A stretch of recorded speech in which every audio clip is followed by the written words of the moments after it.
Rain splattered against the grimy window of my office as I mulled over the document on my desk. It was a curious thing, filled with the kind of ideas that could keep a man up at night.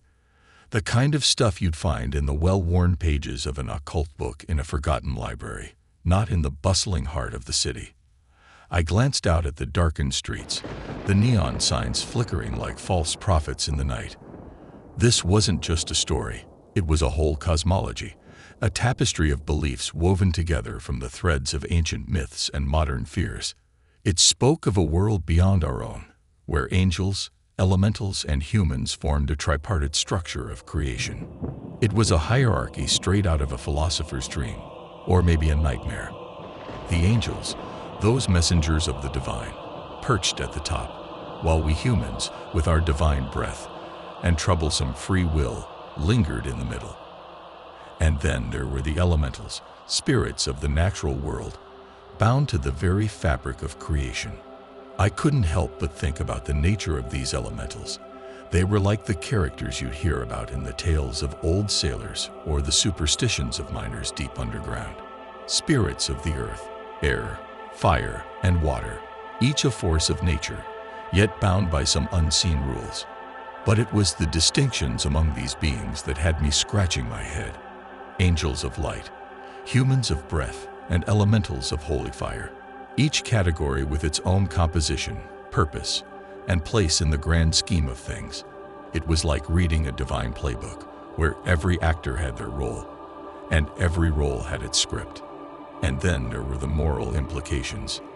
The idea that we humans, with our free will, could bind or influence these elementals. It was a heavy thought. It was the kind of power that came with a price, a reminder that with great power came great responsibility. The interactions and influences among these different realms raised more questions than answers. What did it mean for us, mere mortals, to meddle with forces beyond our understanding? Were we caretakers of this world or mere pawns in a game played by higher powers? This blend of traditions, Judeo-Christian, Islamic, Neo-pagan, it was a melting pot of beliefs, a syncretic concoction that was both enlightening and bewildering. It painted a picture of a universe far more intricate and interconnected than anything I had ever imagined. As I stared into the rain-soaked night, I realized that this was more than just a philosophical exercise. It was a reflection of our own world, a mirror held up to the human condition. In the grand cosmic order, where did we stand? What were our responsibilities, our moral obligations, in this vast and complex universe?